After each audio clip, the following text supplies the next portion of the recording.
사랑하는 성도 여러분, 하나님의 크신 사랑과 은혜가 넘치는 복된 주님의 날이 되시기를 축원합니다. 마태복음 21장 2절 말씀을 보면 예수님께서 두 제자에게 명령하십니다. 너희는 맞은편 마을로 가라. 그리하면 곧 매인 나귀와 나귀 새끼가 함께 있는 것을 보리니 풀어 내게로 끌고 오라고 말씀하십니다. 그처럼 무엇이든지 풀어 주님께 끌고 가야 주님이 쓰실 수 있습니다. 우리가 물질과 건강, 시간과 재능을 풀어 주님께 끌고 가면 인생도 풀리게 되지만 그것들을 그냥 묶인 상태로 두면 인생도 같이 묶이게 됩니다.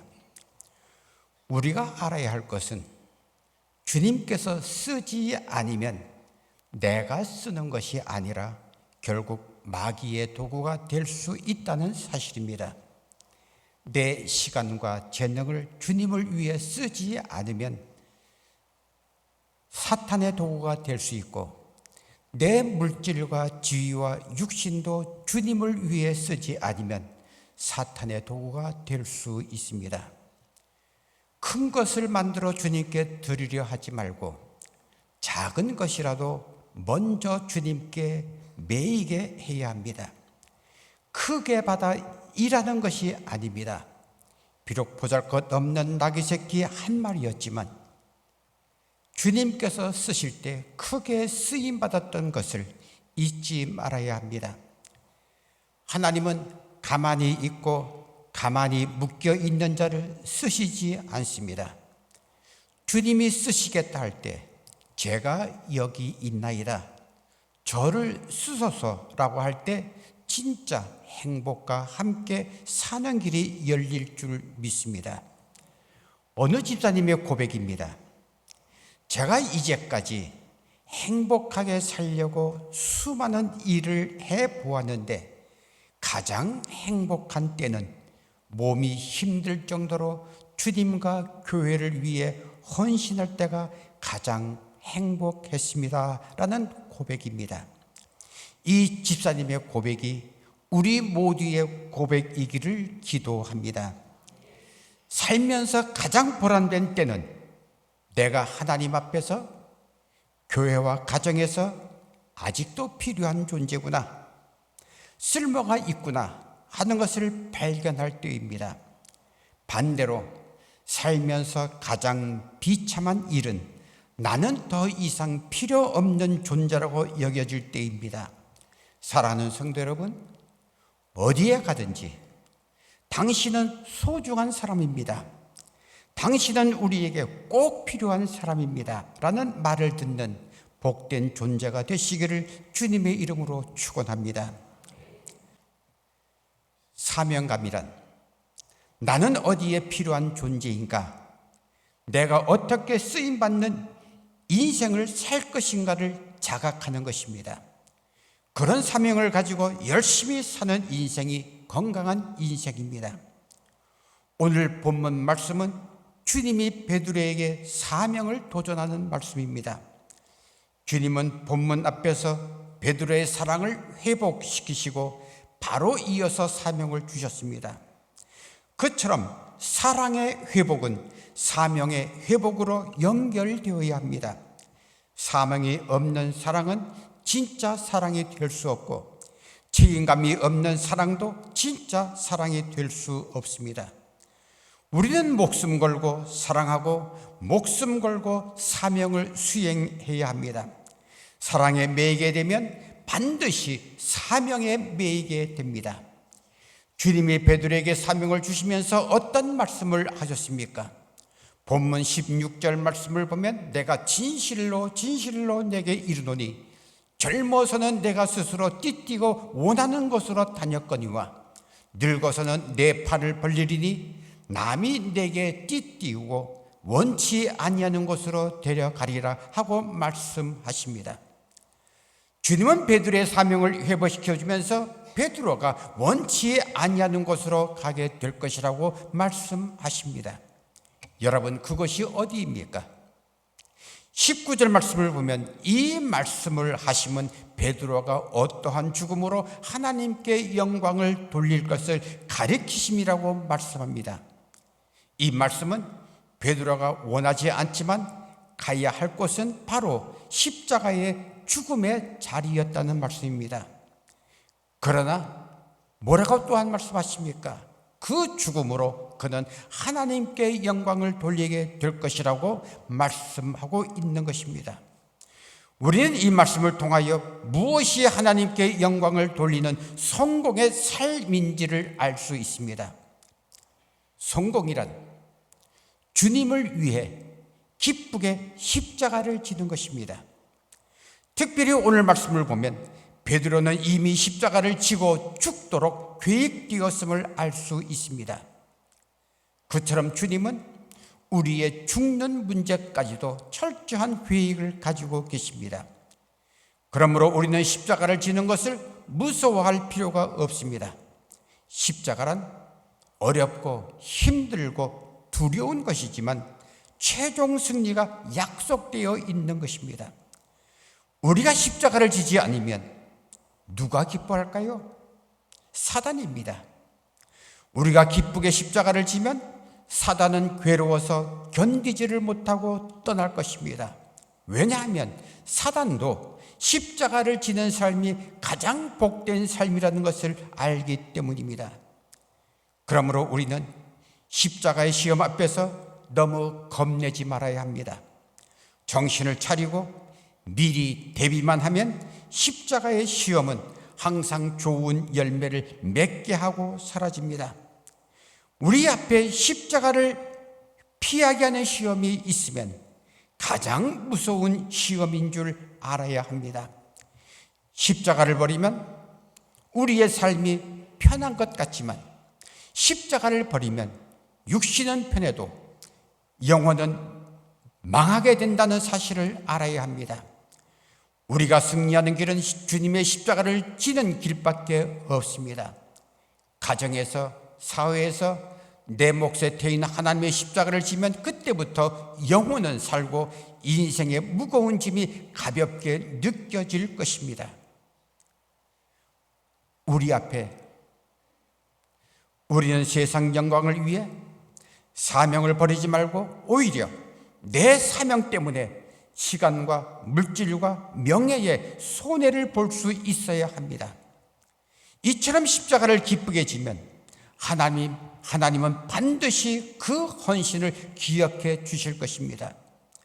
사람이 사명을 버리는 것은 하나님의 축복을 버리는 것과 같습니다. 하나님께서 사명을 주시는 이유는 우리를 축복해 주시기 위해서 주신 것입니다. 사람이 사명을 따라 살면 어떤 축복이 주어질까요? 수많은 축복 중에 이 시간 5가지만 생각해 보도록 하겠습니다. 첫째로, 사명을 따라 살면 사람을 주십니다. 살면서 누가 좋은 친구를 얻습니까? 남을 배려하는 사람은 친구가 많습니다. 자기를 위해달라, 자기를 알아달라, 자기를 섬겨달라, 자기를 생각해달라고 하는 달라 사람은 친구가 없지만 남을 위해주고 남을 알아주고 이웃을 섬겨주고 생각해주는 주라 사람은 친구가 많습니다. 주는 마음으로 살면 많은 좋은 친구를 얻게 됩니다. 그 친구들이 나중에 인생 위기의 순간에 얼마나 많은 도움을 주는지 모릅니다. 자린고비처럼 살면 재산은 생겨도 재산보다 더 귀한 친구는 얻지 못합니다. 나눌 줄 알아야 하나님께서 친구를 주십니다. 그런데 나누는 삶만큼 소중한 삶이 있습니다. 그것은 사명을 따라가는 삶입니다.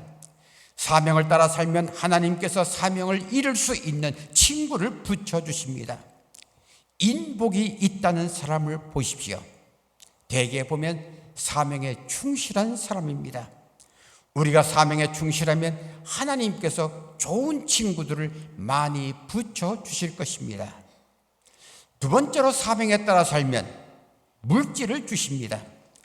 사명을 따라 살면 하나님께서 사람만 주시는 것이 아니라 물질도 주십니다.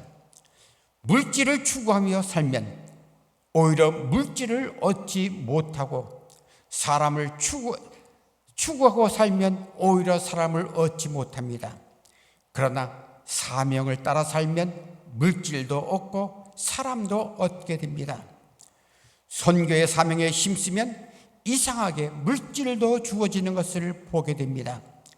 기독교 역사를 살펴보면 선교에 쓰임받는 개인이나 민족은 언제나 복을 받았습니다. 하나님은 선교의 마음을 가지고 힘써 나눔의 삶을 실천할 때 나눌 수 있는 물질적인 능력도 주시는 것입니다. 세 번째로, 사명에 따라 살면 좋은 마음과 정신과 성품을 주십니다. 우리나라는 옛날부터 오복이라고 해서 장수, 부, 권세, 건강, 그리고 자식 많은 것을 복이라고 했습니다. 그러나 현대는 자식을 복의 하나로 생각지 않고 있지요. 문제 중에 하나라고 생각합니다. 그러나 진짜 복은 정의감, 사명감, 책임감 등 정신적인 면이 풍성한 것입니다. 정신이 건강하지 못하면 오복이 무슨 소용이 있습니까? 오복은 오래가지 못하고 언젠가는 무너집니다. 그러므로 오복이 있으면 좋지만 보다 중요한 것은 정신적인 자산입니다. 또한 사명이 있으면 정신적으로 건강하게 되고 매사에 자신감을 가지고 적극적으로 살게 됩니다. 그리고 어려운 고난이 있어도 마음이 넉넉합니다. 왜냐하면 자신은 사명받은 존재라는 확신이 있기 때문입니다. 그리고 고난조차 하나님께서 나를 잘되게 하시려는 경륜 가운데 이루어진 것을 믿기 때문입니다. 사람에게 사명이 없으면 상처와 불행은 크게 느껴지고, 사람에게 사명이 있으면 상처와 불행은 작게 느껴집니다. 그러므로 사명감을 가지고 살면 정신적으로 건강해지고 시야도 넓어지고 성격도 좋아지게 됩니다. 네 번째로, 사명에 따라 살면 건강을 주십니다. 육신의 건강은 마음의 건강과 밀접한 관련이 있습니다. 마음의 건강은 자신의 존재의 의미를 느끼는 사명감에서 옵니다. 내가 이 가정에 필요한 존재이구나. 내가 이 교회에 필요한 존재이구나.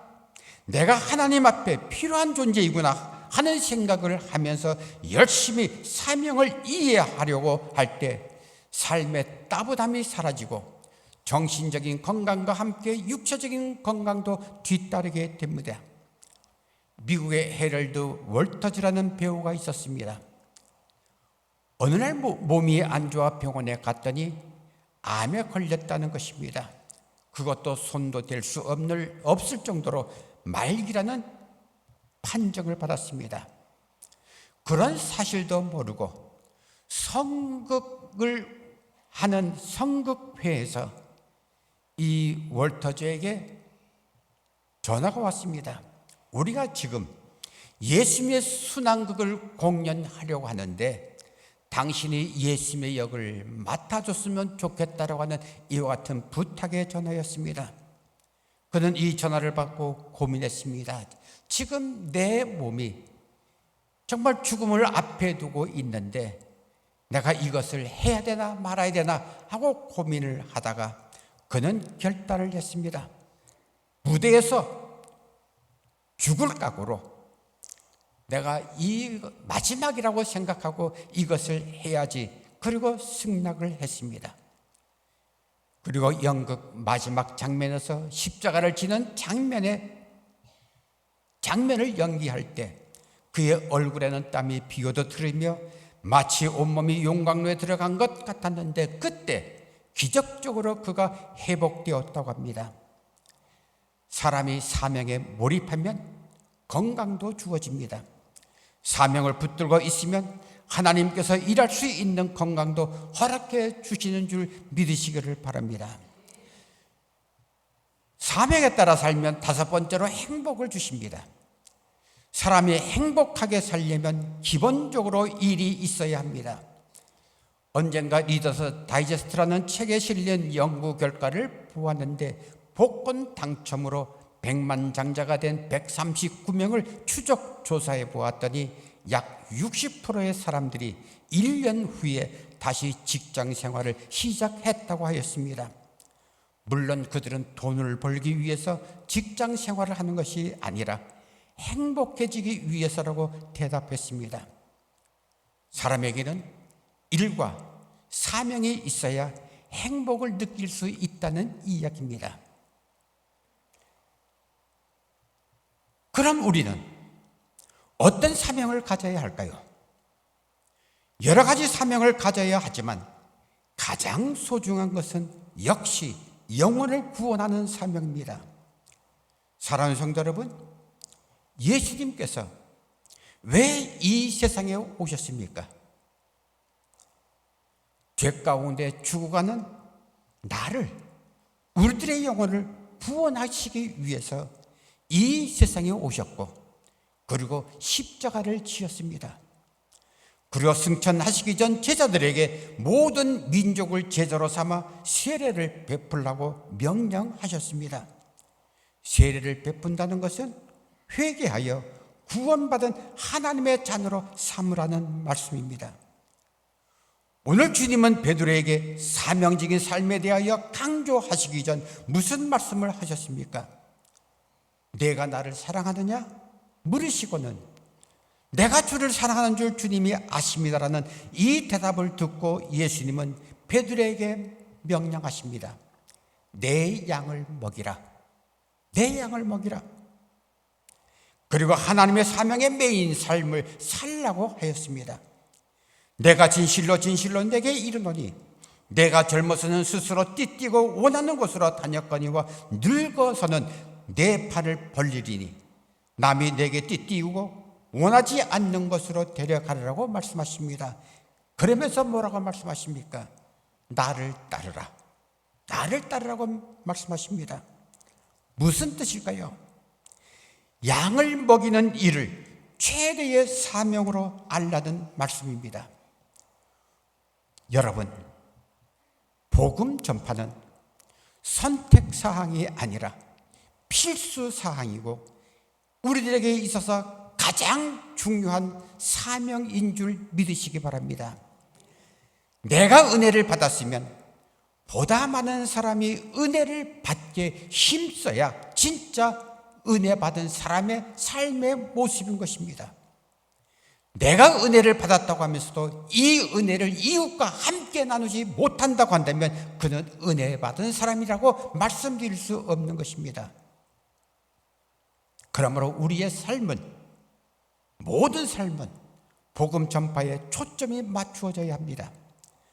물론 다른 사명도 잘 이행해야 하지만 영혼 구하는 최대의 사명을 항상 최우선적으로 생각해야 합니다. 여러분, 어제 저녁 축구 시합 보셨죠? 일본과 한 축구 시합. 시작하자마자 한 골 먹어서 조금 섭섭했습니다만 곧 두 골을 넣어서 우리가 2대1로 승리했죠. 여러분, 축구 시합에서 중요한 것이 무엇입니까? 열심히 뛰는 것도 중요하지만 가장 중요한 것은 골을 넣는 것이지요. 아무리 열심히 뛰어도 골을 넣지 못한다고 한다면 그의 수고는 헛수고가 될 수밖에 없는 것이죠. 마찬가지로 우리 신앙생활에서 축구에서 골을 넣는 것처럼 중요한 것은 영혼을 구하는 것입니다. 우리가 하나님 앞에 섰을 때 가장 중요하게 평가되는 것은 바로 영혼을 구하는 것입니다. 잊지 말아야 합니다. 사정과 형편이 여의치 않아도 영혼 구하는 일에 최선을 다해야 합니다.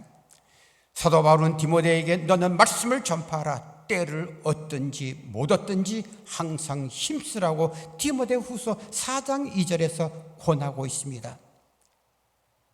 우리는 사정을 따라 살지 말고 사명을 따라 살아야 합니다. 과거의 우리 신앙 선배들은 복음을 전하지 않으면 답답해서 견딜 수 없다고 했습니다. 우리도 그런 마음을 회복해야 합니다. 한국 초대교회의 역사를 보면 세례를 받기 위해서 그들은 세 사람을 전도해야 했습니다. 지금 여러분 이 자리에 앉으신 분 중에 세례를 받기 위해서 세 사람 전도하신 분이 있습니까? 아마 없을 겁니다. 그런데 우리 초대교회, 우리의 믿음의 선배들은 세 사람을 전도하지 않으면 세례를 받을 수 없었다는 이야기입니다. 독립운동가 유관순 여사는 기차가 칙칙폭폭하는 소리를 낼 때 독립만세라는 소리로 들렸다고 합니다. 여러분, 오늘 이 자리에 앉은 우리는 이웃에 앉은 내 옆에 있는 친구들의 한숨소리를 들을 때에 어떻게 들어야 될까요? 유관순 여사는 독립만세라는 소리로 들었습니다만 우리는 그 한숨소리를 들을 때 내 영혼을 살려달라는 소리로 들을 수 있어야 하겠습니다. 우리가 그 한숨소리를 외면하면 하나님은 그 죄값을 우리로부터 찾겠다고 했습니다. 에스겔서 3장 18절 말씀을 보면 내가 악인에게 말하기를 너는 꼭 죽으리라. 너의 그 악한 일 때문에 너는 죽으리라. 이와 같이 할 때에 내가 그 악인을 깨우치지 아니하거나 말로 악인에게 일러서 그의 악한 길을 떠나 생명을 구원하게 하지 아니하면 그 악인은 죄악 중에서 죽으려니와 내가 그의 죄값을 그 죄인에게서 찾는 것이 아니라 아무 말도 하지 아니한 너에게서 그 죄값을 찾을 것이라고 분명히 말씀하셨던 것을 우리는 기억해야 합니다. 이 세상에서 영원 구원보다 더 큰 사명은 없고 더 큰 사랑도 없습니다. 그리고 영원 구원보다 더 크게 하나님의 상급을 예비하는 것도 없습니다. 하나님께서 내게 이곳에 살게 하신 이유는 이것을 복음화시키라는 뜻이 있고 하나님께서 내게 직장을 주신 것은 그 직장을 복음화시키라는 뜻이 있습니다. 우리는 복음 전파의 사명을 꿈에도 잊지 말고 그 일을 위해서라면 내 모든 것을 걸 수 있어야 합니다. 11월 19일 청동원 전도주일로 지키기 위하여 준비하며 기도하고 있습니다. 혹시 나는 이 행사와 관계없다고 생각하고 계시는 분은 안 계시겠지요? 나름대로 마음속에 이미 한 생명을 잉태하고 계시리라 믿습니다. 이 일은 하나님이 가장 기뻐하시는 일임을 확실하게 믿으시기 바랍니다. 왜? 하나님의 최대 관심은 영혼 구원이기 때문입니다. 그러기에 우리의 삶의 최대 사명도 영혼 구원이고 교회의 가장 우선적인 관심과 사명도 바로 영혼 구원입니다. 그 일을 위해 어떤 십자가도 기쁘게 지고 최선을 다할 때 우리는 이 땅에서 가장 행복하고 보람된 삶을 살 수 있고 저 하늘에서는 가장 영광스러운 존재가 될 것입니다. 총동원 전도주의를 통하여 하나님께 기쁨과 영광을 돌리는 복된 삶이 넘치시기를 주님의 이름으로 축원합니다.